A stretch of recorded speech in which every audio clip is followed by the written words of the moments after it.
And there's no doubt in my mind right now, when he saw his name not on that team sheet, that Virtz was going on his way home, in the warm-up, in his bed that night. Is this the right decision? Right, guys, we are back with another episode of Rio Presents, and we're brought to you by Crafted, as always. Ste, joining me for this one. I know you couldn't wait to get onto that. I can see the face expression tells me you've had a decent weekend, and it's 3 points that's made that happen. But there's only one place to start, man, and what I was talking about before, it's Anfield, it's Man United, and it's 3 points. First victory in 9 years at Anfield, by the way. A long time. We've been starved of any type of success at that ground. And this weekend we got it, man. We sort of said, didn't we, last week, that there's a very real chance that the narrative's going to change for somebody this weekend. I'll tell you who it didn't change for, Florian Wirtz. I'll tell you who else it didn't change for, Isak. But it did change for Ruben Amorim getting his first back-to-back game, which I'm hating that start. And now it's gone, so we don't have to deal with it anymore, because it totally eliminates the fact that we went and played like 500 Europa League games. We did win back-to-back games last season. But they eliminate that and just try and isolate the Premier League on its own, which is a little bit unfair, but that's out of the way now. Like I said last Monday, how satisfying would it be for that first back-to-back game to come at Anfield? And I'll tell you what, Rio, pretty satisfying. Right, seriously. I was sitting watching the game. I'd done a live after the game, with the last 15 minutes and then after the game. And I was sitting there, sweaty palmed, man, just sitting there going, and thinking and reminiscing like, what it was like when we used to go there and win, and them late goals or hanging on, what it was like in the stadium, the anger that was in there, the hatred that was in there, and it was all part of what was like a great kind of soap opera. And we loved playing that game. It was a tough game, it was hard, but you just loved it, especially when you won. And that these guys now have that feeling of what it's like to win at Anfield, one of your rivals, one of the toughest places to go, if not the toughest place to go in the league. And that taste is a beautiful taste. And you want that more. These guys now should be sitting there going, this is the type of feeling that we've been searching for, and I love it. Was you there for the John O'Shea winner? Was you playing in that game? Yeah. Walk me back through the door of the changing room. Who did you speak to? Who did you see? Who did you hug? I want everything. I was probably one of the last ones to come in, because I liked, especially at Anfield, I liked walking slow off the pitch, milking it. Looking at their fans who've been giving me loads of grief the whole game and been at us the whole game. So that feeling of being able to walk off slowly and just, catch the eye of someone, do you know what I mean? Like, and almost like, are you all right? 3 points. Just them little ones there, because they've been at us all game. I've been silent. I've just been doing my job, concentrating. It's my time now to have a little bit back, so it's fine. And they're giving it, veins popping out their neck, walk down a tunnel. And I remember we're getting into the change room, and the manager waits at the door. He's waiting at the door. Shake your hand. Go in there. And the door was kind of just ajar open, gone in there. And I've just burst through the door, and all the lads are like screaming, and I'll just run in. I don't know who I was shaking. I'd run in and you shake a few, fucking come on, and you get hold of a few people. It's just the elation is, you can't put into words what that feels like. You know what I mean? And it's just being a bit delirious at times. But the relief is as big as those feelings as well. Those good positive ones. It's the relief that I ain't got to now go out tomorrow and face the music. I can read the papers tomorrow properly and comfortably, regardless of what happened personally, performance-wise. We got 3 points. I don't care. There's always a moment where you go, that was it, where it changed things, or I felt a bit different. That felt different. The way that they celebrated that win yesterday after the game, and I've seen the pictures and since. I watched it live, but I saw them since. There's got to be something drawn from that there, where they go, you know what, guys, this is us now. This is the level. This is the standard. And one of the things I'm pleased with, so I'll let you come in a second, Steve, but one of the things I was really pleased with, Ruben Amorim, last year, he had kids with number 65 and 64 and 63 on their backs, on the bench. Like, he wasn't afforded the ability to be able to go before a game as often as you'd like. Listen, this game is calling for a different type of approach, so I'm going to change it. Cesco was on the back of 2 goals in 2 games. When would we have ever dropped our number 9 in the last few years if he'd scored 2 goals in 2 games? It'd have been no clamoring. Everyone, he has to start. He said, no, this game's calling for something different. So I'm going to go and trust my players, and I'm going to do it. And it paid off. So he has to get huge credit, Ruben Amorim, in that sense. On Ruben Amorim, I agree that he absolutely needs credit for that. And I think you made a point that I've not heard anybody picking up on yet, but the more you think of it, we wouldn't have dropped our number 9 in previous years because we didn't have another one. We wouldn't have had the options available to play a different way. And me and you chat before the game yesterday anyway, we thought we lacked a little bit of legs, was the sort of angle we came through from it. And I still don't think the 11 was perfect, but as always, a win eliminates all analysis, doesn't it? Like, you're not allowed to analyse when you get the victory. Yeah. I still think there was players on the pitch yesterday that did not perform, that I probably would have either taken off or replaced. But you get the win, and now you're not allowed to analyse that. But I think the fact that we could mix it up, the fact that you could put Euro on the bench, the fact that you could, you didn't require Mazraoui to play, you didn't require Cesco to play, and perhaps maybe even run him into the ground. I think that is a good thing. I think you're spot on, Steve. But what I would say is Cesco, I understand why he done that, because he even said himself about the two centre halves. They love the balls played down their throat, played up in the air, having to fight. They're both 6'4", 6'5". They're capable of dealing with big players. It's the other side of their game, mobility and running around and running into areas they don't really want to go out into, wide areas where Cunha and Mbuemo will take them. They're not necessarily as comfortable. So he read it perfectly right. And we were talking on text before, weren't we? And you just said there, Dorgu coming out of the team, Lenny Yoro defensively coming out of the team. That's pace. That's the pace taken out of our defensive line. And you're going, but Ruben Amorim read the game right. He read what game it was going to be. And Maguire, the amount of clearances he made out of the box, headers, the amount of clearances and headers that De Ligt made as well, who I saw a stat today that he's made the most clearances this year in the Premier League of any player. And Luke Shaw as well. I thought he just read the game really well. And managers have to do that, and they get paid to do that. And this was a great example of a manager reading the situation and going, yep, because there would have been many people saying Cesco's got to start. You need pace against the likes of Salah, Gakpo and Isak. He said, no, it's going to be a time in the game where we're going to have our backs to the walls. You need experience. You need players who understand how to clear their box and clear their lines in them areas and have done it for a long period of time. And he went for that, and it paid off. And you have to give him the credit when credit's due, because everyone's quick to hammer him when there's an issue. There's one tactical thing that I wasn't even aware of until I got the quote just like literally before we started. I mentioned, I think we might have even spoke about it during the game yesterday, going direct to Mbuemo didn't feel like the right sort of thing. And I was literally watching us in the process of the goal, literally thinking, why are we trying to send it long to Mbuemo against Van Dijk? He's going to win precisely 0 of those headers. But then after the game, he's come out and he's said that, yeah, Konate and Van Dijk, they like that confrontation. They like to fight for the ball, but all of our transitions are through Cunha, who's too far away from their centre-halves. I think we've played for the second ball off them. And if that's the case, that is absolute genius. Yeah, I think we've played for the second ball off them, but I think more we've played to play into them and into spaces, because they're so mobile and they're so ready to run. I think the goal's a perfect example. The Van Dijk goes up for the header, elbows his own player, obviously. And then it's a race. That is just a race from the halfway line. That's awareness of where people are and a race. Mbuemo has seen space and said, I'm going to attack that space. And Virgil van Dijk hasn't reacted. And he's pointed, and not knowing what's there. That's the key part of the situation. He's pointed for his partner, Konate, to cover, but he hasn't seen what's behind him. He doesn't realise there's 2 players for Konate to deal with, 2 attacking players, both running full pelt. Yes, he gets over. It's too late in the end, and I think it's too much for Konate to do, to have to cover that ground. I think if Virgil van Dijk, which you've seen him do many times before, puts his head down, puts the burners on and sprints, 1, the space probably isn't there. 2, he makes up the ground and catches Mbuemo and probably blocks him.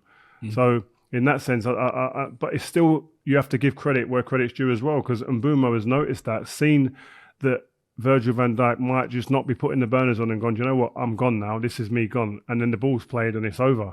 And it's just, again, that's Amorim identifying the strengths of the players that he has and playing to their strengths yesterday.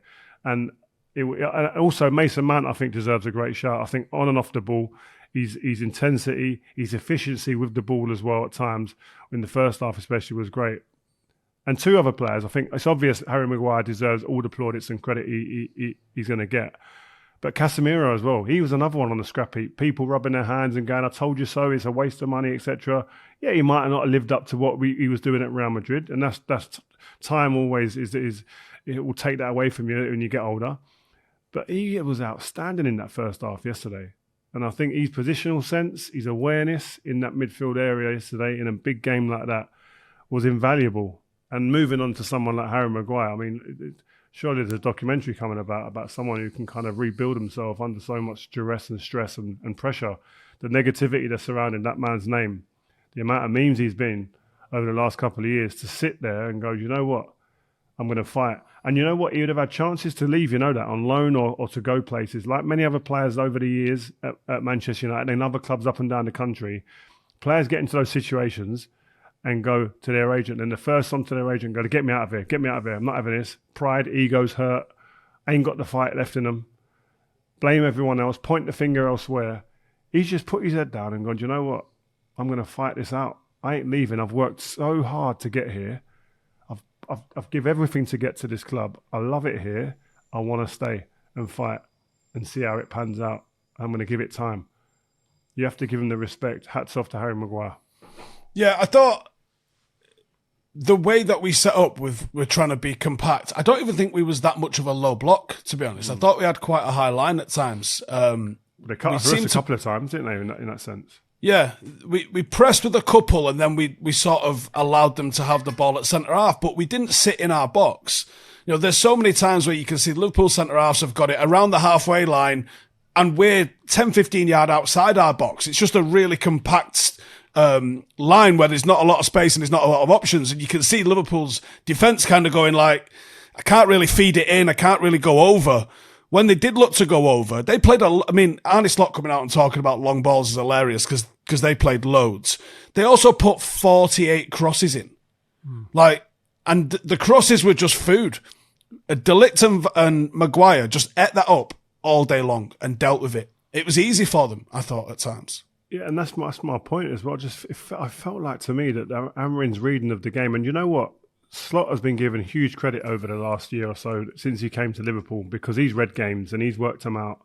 And his interviews at post games early when in his tenure when he came was really impressive, working Man United's system out and talking about it. Amorim done a number on him, I thought, in this game. Yes, we've rode our luck a couple of times. They've hit the post, they've hit the woodwork. Also, we had chances. We were 1-0 up. Bruno should have smashed the back of the net with that chance that got cut back to him when he had the whole goal gaping at him.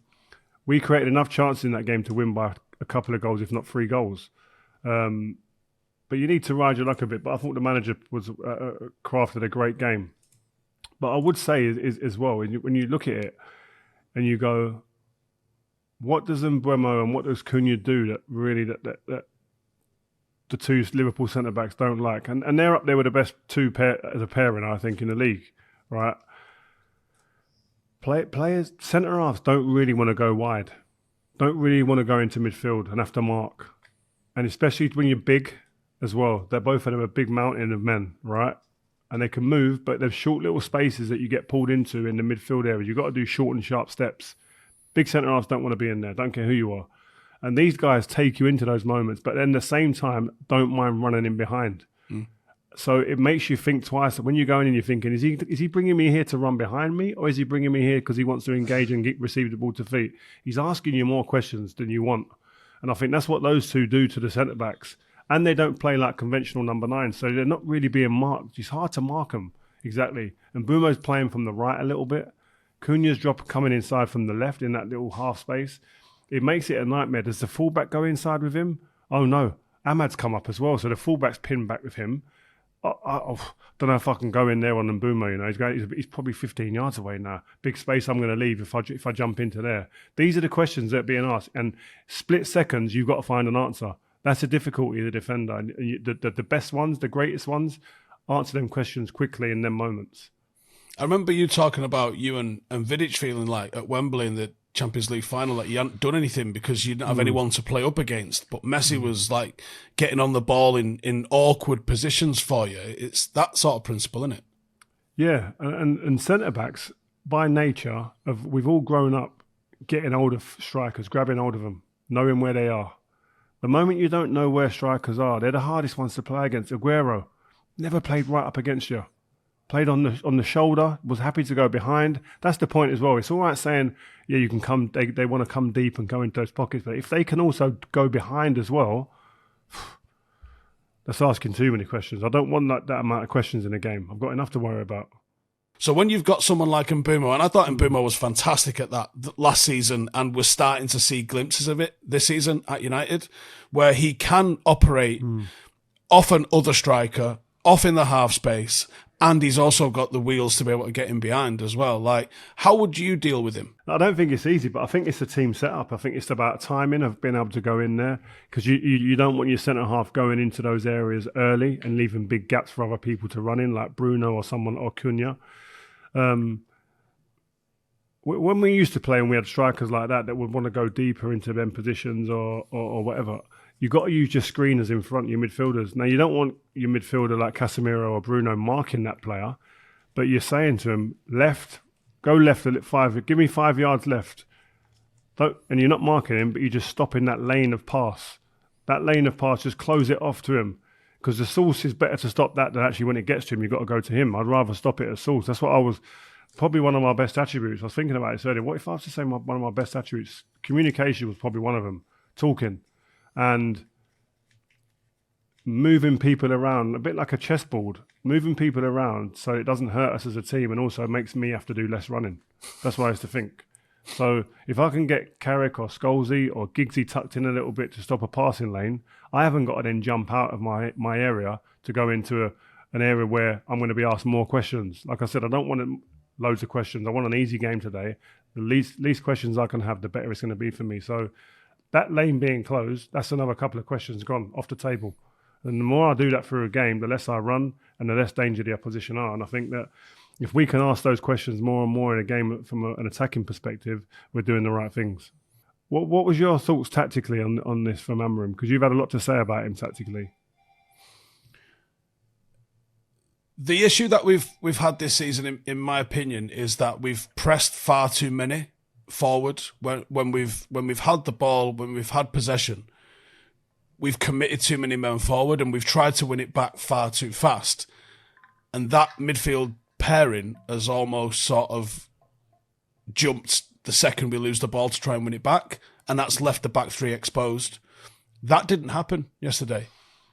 We had a lot more structure. We were a lot less eager to, if we did win it, we dropped off into a shape rather than sending 7 players to try and win it on the edge of the opponent's box.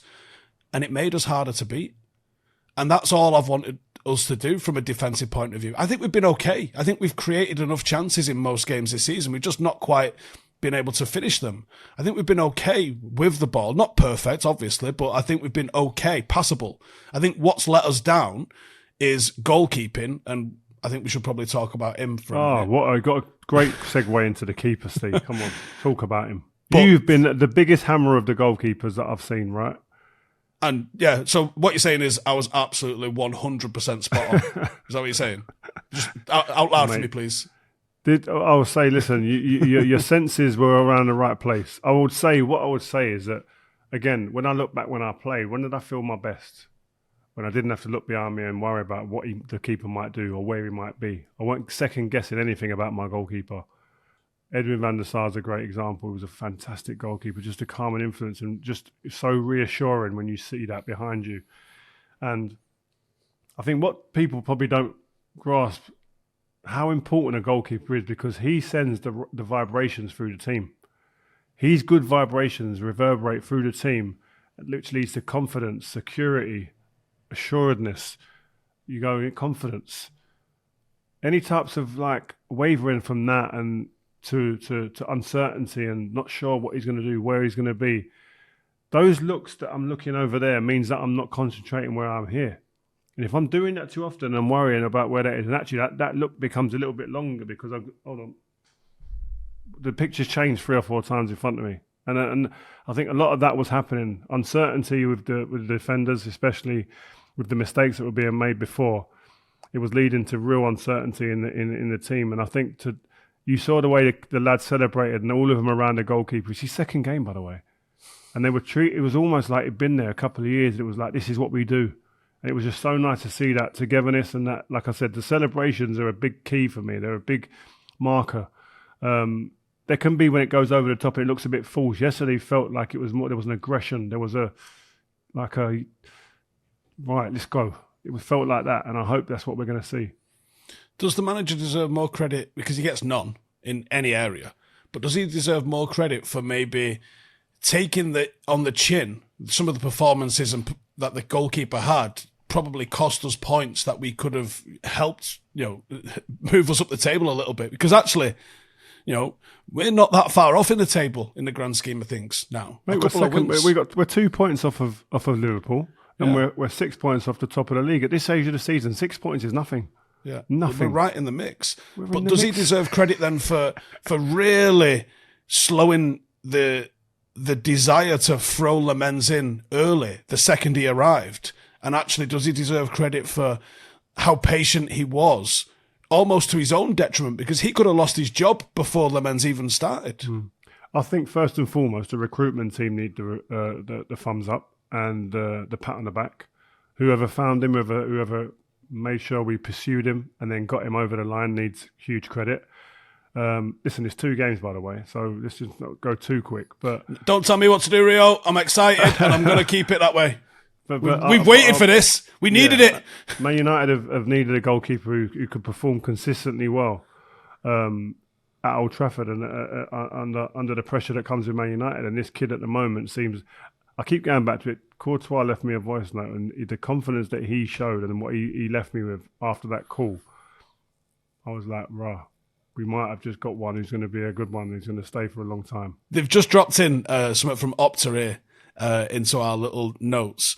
From Opta Joe. Ruben Amorim is the only manager to win away from home at Anfield and the Etihad across the last 5 Premier League seasons. Wow, he's done something right, hasn't he?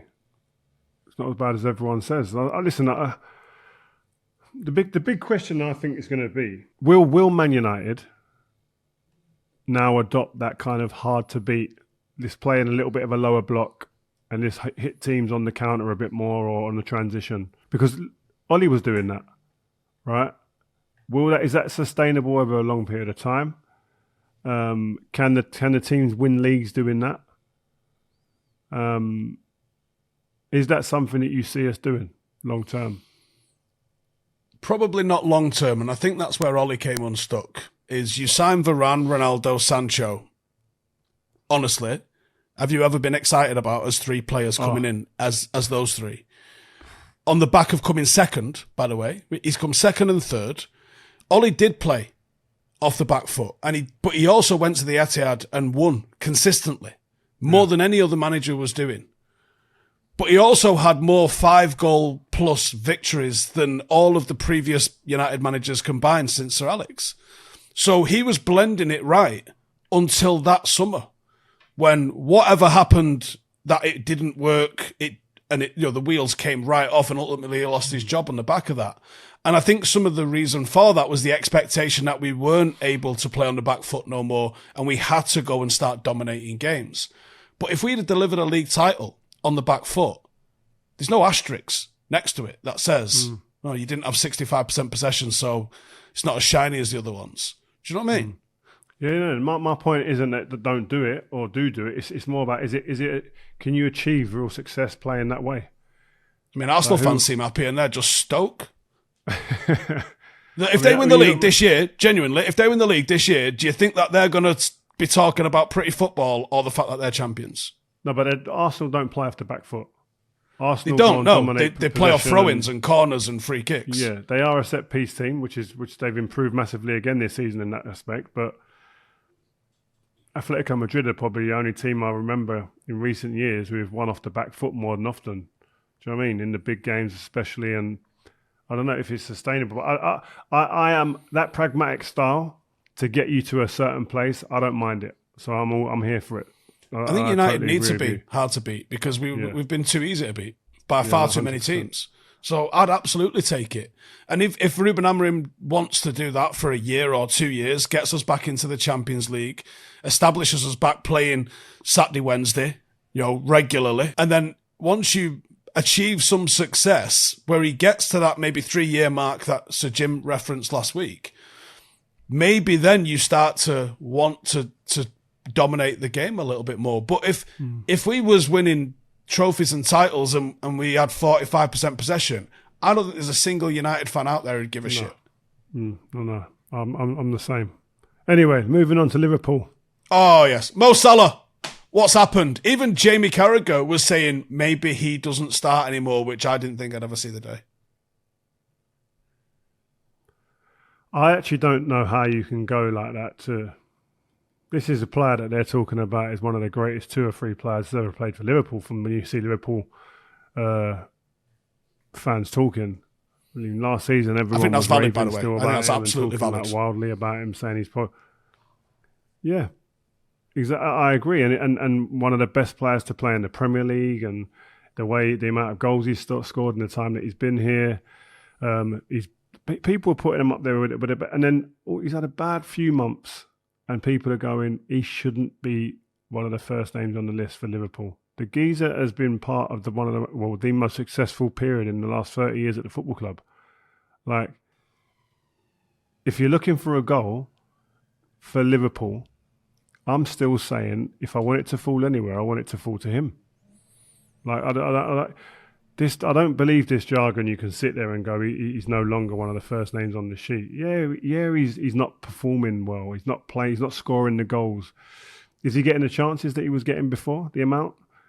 Also, I think that, can I just touch on this as well? By the way, I think I was talking in one of my WhatsApp groups with a few of my mates who I trust their opinion on the game, and a point came up on there. Isak, at the moment, is in transition from a new team, new culture, new change room, etc., new responsibilities, new pressures, and he hasn't hit the ground running like a lot of us would have expected. But he's also, I think you've got to take into consideration, this is a very different setup, very different team. He's gone from a team that played with flying wingers who were just getting the ball in the box, getting down the sides, smashing the ball across the box, or playing from against teams with a high line and running onto things as well, right? In and around the box, the ball going straight into him. He was the guy they were playing into. Now, the first look, Salah, right? And the second look's probably one of the midfielders. And then he might be third or fourth look. You're playing with 2 inverted wingers who both want to come inside now, rather than 2 wingers who are flying down the wing to provide chances for him. It's such a different setup and a look to what he's been used to. Again, when you're recruiting players, are you accounting for what it's going to be like and the differences are going to be here, and can that player adapt? Now, listen, we're all sitting there going, Isak, it's a sure certain thing he's going to fly, he's going to do his thing at Liverpool, and I think he will in time.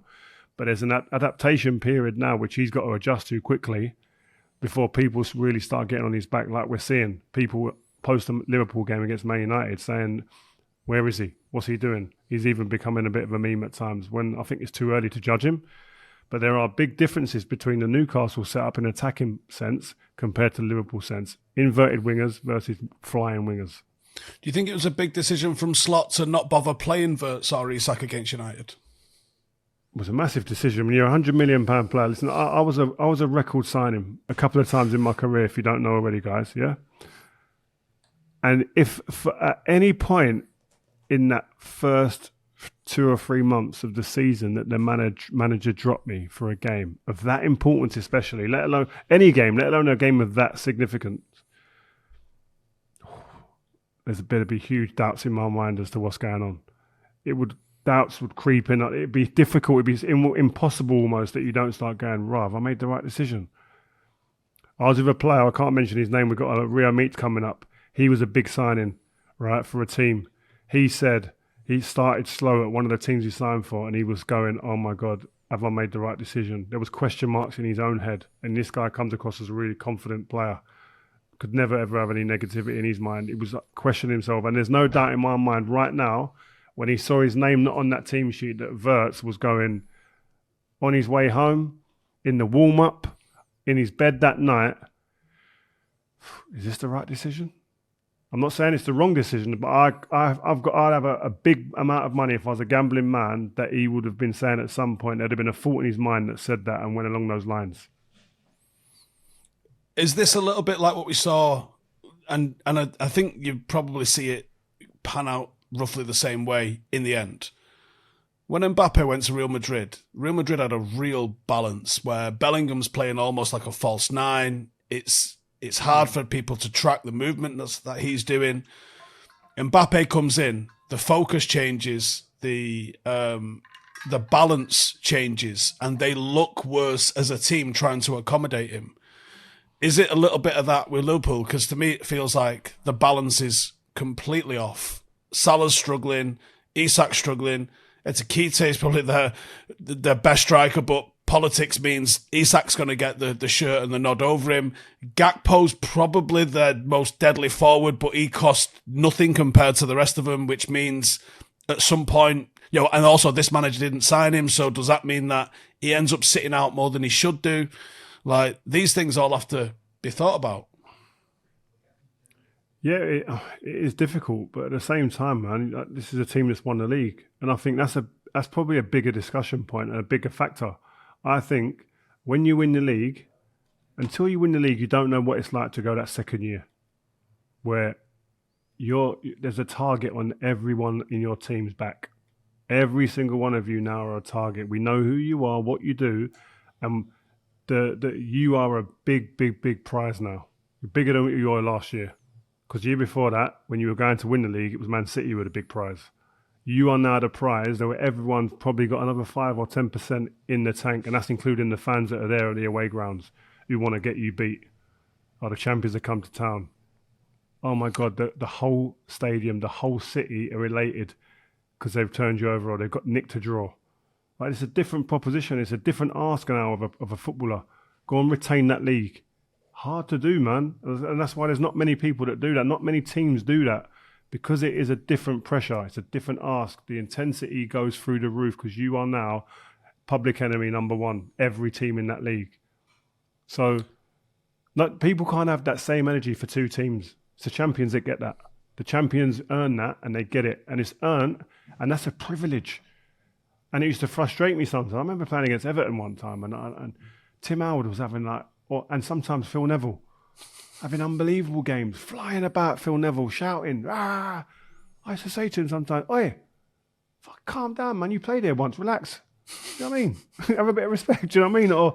Or Tim Howard, I went out for a corner, and he must have made 5-6 saves like worldies. I'm like, come on, man, relax, man, what are you trying to prove here? We know you're a good goalkeeper.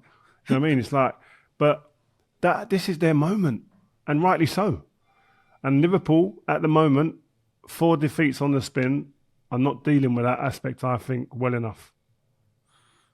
The headlines of the fact that they're star strikers and Vertz and that are not scoring, not getting assists, but the stats are showing it's actually they're conceding goals rather than scoring goals this season. Yeah, I think they scored at this stage last season 15 goals, but conceded 1 or 2 goals. This year, I think they've scored 14, but they've conceded about 11.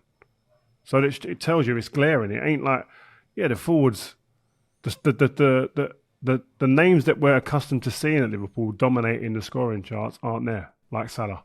Yeah, that's fine, but they're still roughly the same amount of goals. But the amount they're conceding, why is that? Everyone thought they'd shore it up and they'll be a little bit more stern defensively because Trent Alexander's gone. That was the narrative. He's gone. Better defensively now. That'll be freedom up the pitch, but the defence has got worse since he's left. To be fair, Frimpong came on yesterday and looked lively, man. Set up a couple of chances. But again, it's all about balance. Konate's under a bit more pressure this year. Contract renegotiations. Will he stay? Will he go? Do you know what I mean? There's pressure there. Van Dijk's another year older. Signed a new deal, yep. New left back, Kirkers as well. It's taking time to adjust. Roy Keane said it right yesterday. They're one of their main traits as a team was the way they worked. Their work ethic, how mobile they were around the pitch, how physical they were, how aggressive they were. One of their main traits. Yes, they scored goals, but they could grind it out. And are they doing that as well this year? Doesn't seem like it. I think they've got too many playmakers in midfield. I think their entire midfield is players that want to get on the ball, whereas you had the likes of Fabinho and Henderson.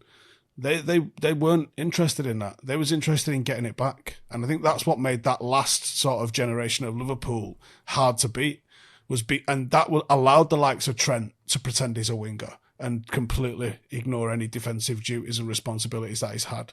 But now you're only defending with 2 defenders. And it's very similar to the problems that United have had in terms of you attack and you put so many men forward.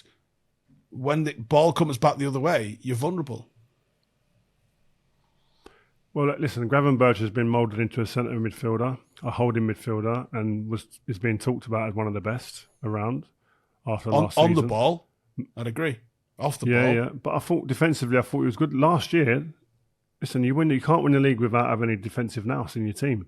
McAllister, again, Szoboszlai as well. It was a great blend in there. Szoboszlai has been more of a right-back this year than a centre midfielder at times. So the balance and the shape of the teams has definitely shifted. And obviously there's new personnel in there trying to adapt. So big changes, big expectations, and it just hasn't gelled, I think, right now as well as they anticipated it to have gelled. And this is where Slot will earn his money. This is where Slot will build his legacy, or not. Because these are the moments where you need someone to kind of drive this ship and turn it around. And the manager invariably is that guy to start that process. Has he got it? Because listen, up to this point, he's been almost faultless. Now we're going to see what he's really made of in these new circumstances. But you were talking about Arsenal earlier and they have long throw-ons and stuff like that. It still is impressive. Why are we so negative about Arsenal and throw-ons and set pieces? I'll tell you why, because they're fans of bells. That's why. For a couple of reasons. Not just Joel. Joel's just the perfect representation of it. Steve makes me laugh, man. So, when Arsenal weren't winning, when we was winning everything, Arsenal had this sort of moral superiority that they played beautiful football. Right? Am I right or am I wrong? Talk, Steve. Talk it up. Right? And they sort of held this sort of thing that they played beautiful football, and therefore them not winning anything meant as much as you actually winning something. Yeah. To turn into a poor version of Tony Pulis's Stoke. What would Tony Pulis... Tony Pulis wins the league if you give him $1 billion, I think. If you give Tony Pulis $1 billion, he delivers you a league title. I think Tony Pulis is waiting for his credit. He's waiting for a bit of credit from Arteta, I think. I think he's waiting to go, do you know what? You played in the era when I was here, Mikel. You've seen me. You know me. You know what I do, and you took it. That's what I think he's thinking. I think they should. They always like to say that Arteta learnt his trade by being the guy that used to put the cones out for Pep. But he spent most of his career under David Moyes. If anything, he's a David Moyes tribute act. David Moyes delivers you a title if you give him £1 billion. Steve, you're mad. But stop me when I'm wrong. I'm not wrong, am I? No. To a certain point, I'm with you. But you have to say, in general play, Arsenal are a really good team, and they're a good team to watch, especially with the new acquisitions. The Eze's added to it. Madueke earlier in the season was producing some moments. You got Saka, you got Declan Rice. Rio, he signed 43 players, man. At what point is it just... That's fine. They've signed them, so then you've got to judge them on that. Yeah, listen, they still haven't won yet, but I'm telling you, they're not just a set-piece team. They're fantastic. They're the best around right now at set-pieces, but... You can't just say that they're a one-trick pony. They can still ball you off the park as well. They don't play off the back foot. They're not sitting defensive low blocks. They take games from teams. They went to Anfield and dominated possession first half. They lost, yeah. But what I'm saying is that it's not because they're sitting there and waiting to get beat. No, they're waiting for they're just relying on set pieces. Well, they are. No, that's how they beat us. They're a good team. I think they're a good team, mate. I think they're if anyone's going to win the league this year, if it's not Liverpool, I think it'll be Arsenal. If they don't win it, it will be. Do you think they'll win it? Yeah. Yeah, I do as well. And if they don't, it's going to get hot in here. Do you know what he's done, Steve? He's actually, I'd see a stat yesterday as well. The number of long throws per game this season has also more than doubled. So he's actually, do you reckon he's gone in and gone, we need more long throws? Do you reckon that's been a conversation? I think they probably looked at the success they was having from corners, and as he was we've all got our go-to books. Mine's a Relly Mullenstein book where I'm going to go and try and get some inspiration. What he did was went and had a look at Stoke City 2006-2007 DVD, and he saw a bit of Rory Delap, and he went, Lads have got it. You're right. Tony Pulis is waiting for his credit on whatever happens here. They might cast a special medal for Tony Pulis, inspired by whatever. Yeah. If they win it. Yeah. They should do. That's literally what they've done. Oh, like, people think he's doing something spectacular. He's not. But this weekend, I think it was a huge result for them in that they got over the line. Tough place to go for them. Don't make it easy for anybody. Tight little stadium there, tight pitch. And they're a decent team run by Marco Silva. So to win it the way they did, I thought, again, and then sit there and watch the game on Sunday. Can you imagine what it was like in their front rooms? What it's like in their chat group? They must have been going bananas and going, listen, guys, this is it. I can see Declan Rice right now texting the lads, listen, lads, calm down. Monday, training, we're on it. That's what it's got to be. The focus has got to be now, game by game. Churn them out by any means necessary. Get us over. Because I think, again, Arsenal, set pieces, long throws, corners, whatever you like, free kicks, the lot. If it means they win the league and they've done it by doing mainly that, do you think they're going to be bothered? Nope. But that's all I'm saying. Is like, you've got to deliver now. You've been the bridesmaid how many times? Like, it's time to step up and do the vows. You know what I mean? It's true. That, what's it called? The thing is, the bills come up and then someone's gone, no, not for me, son. Good night. But no. But listen, man, great to see you, Ste. Joel couldn't be with us today. He's going to be here next week, I'm sure. Wish him well. Brighton next, eh? What are we saying? What do you want to see? I want to see 3 points. I think what United have got to do is take this. What we've got now is back-to-back wins. Yeah, that's one narrative has shifted. One narrative has changed. We've got 3 massive games, but they're winnable games. They're tricky in their own different sort of ways. Brighton at home, not an easy game, but it should be one that United don't fear, and it should be United one that we can think we can go and get 3 points. And if you turn back-to-back into 3 in a row, you go into the Forest game then, which honestly, who knows what that's going to be? Or who's going to be manager? I mean, are you in the frame? Am I in the frame? Like, I have no idea. And they might even have a new manager by then as well. Another one. I hope not. You get Forest dealt with, and then you go into that Tottenham game with a couple of things that we've never had under Amorim, which is confidence and consistency and momentum. And I think if you can go into those games and you can start to, get the hairdresser ready so he can get 5 on the bounce and cut his hair. Like, we might have a real shot of this. Like, we could get to the back end of that Tottenham game and Manchester United could be sitting inside the top 4.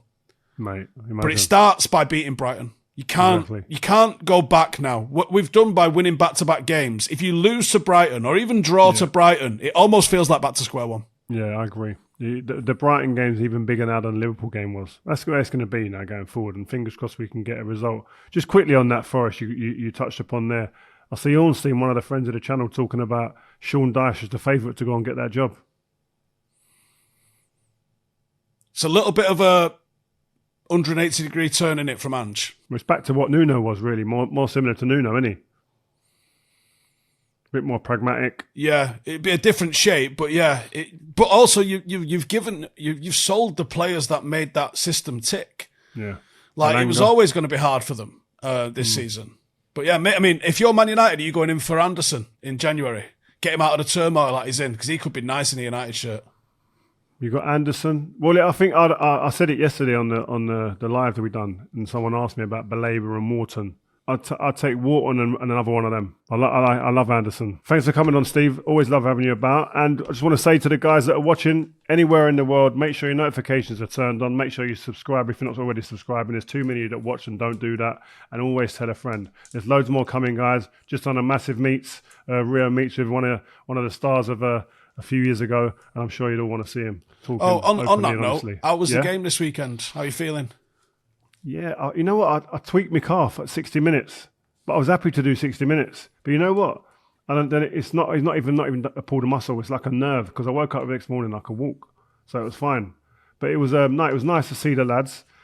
Went out for a few meals, had a few beers and glasses of wine, as you do with the guys. But it was just nice to see a few old faces. Like, I ain't seen Jemba for years. Still can't speak English properly. Still just laughs at everything I say. So it's great to see him. Kleberson, unbelievable English. The total opposite. Now my man's just like he speaks fluent English, lived in America, played. So just finding out about the guys. Thomas Kuszczak almost ripped his ankle apart. If you haven't seen it, go and have a look at it. It was the funniest thing we've seen. Conceded in the first minute, passed back, and he ripped his Achilles almost, but it was quite funny. So, you know what's great? Even the Liverpool players. I spent some time with like Patrick Berger and Schmitzer on the way home in the airport. But it's just, you know what's great? Just finding out about what the guys are doing, what they're all up to. Like Patrick Berger and Schmitzer just travel the world playing golf. How good's that? All they do is travel the world, have a glass of champagne in the lounge, get on the plane, have a kip, and just go and bring their golf clubs everywhere and just play golf. It's just like, it was nice to see what people are doing. Do you know who else it was great to see? Nicky Butt. Now, Nicky Butt, can I just say, never gets talked about enough when we're talking about top players. And it was great to see. I think he's 52 now, right? He played centre midfield in this game alongside Michael Carrick, who Michael Carrick could still play today, 100%, right? The class is just there, and he can still move a bit. But Butty was done a few turns and a few passes, and like he's up against Steven Gerrard in that midfield, Garcia, etc., Patrick Berger and that. Mate, he was... And a few of the guys, Nemanja Vidic is one of them, who went to me after, because he didn't play with Butty, went, "Hey, Rio, Nicky Butt. Oh, wow." Like, Butty was... You know the 2002 World Cup in Japan? Unbelievable, Rio. He was England's best player. Like, he was England's best player by, like, I'm telling you, he was a joke. And I played behind him and I was shouting and screaming at him, whatever. And I was like, right, I didn't know Butty was this good, man. Even when I went to United. And it's only because Scholesy and Roy Keane were there that he actually probably doesn't get his flowers. But he's so humble, he don't really care, I don't think, deep down. He's just not bothered. He was just happy to play for his local team. But what a player Nicky Butt was. So it's good to see Butty as well. A couple of beers with him. Him and Scholesy just started a podcast with Paddy McGuinness, haven't they? He said, listen, I love it. It's just like sitting down talking to my mates, which it is. Him and Scholesy have known each other for years. Two peas in a pod. And you've got Paddy McGuinness, who's a great kind of, I think he's a great host in between that. I think they've got a good mix there. On to something good. So, Steve, great to have you on again, mate. Listen, hopefully we're back on next week and we've got another 3 points in the bag, man. So listen, guys, we're off and we'll see you again next week. Thanks, guys, for listening to this episode of Rio Reacts. Hope you've enjoyed this show. And if you have, make sure you leave us a review and follow this Rio Ferdinand Presents feed to make sure you never, ever miss an episode. If you've got a point you think we should be discussing or want to put us on the spot with a question you want answering, get in touch using the fans first at rioferdinandpresents.com email address or use #RFP on social. See ya on the next one.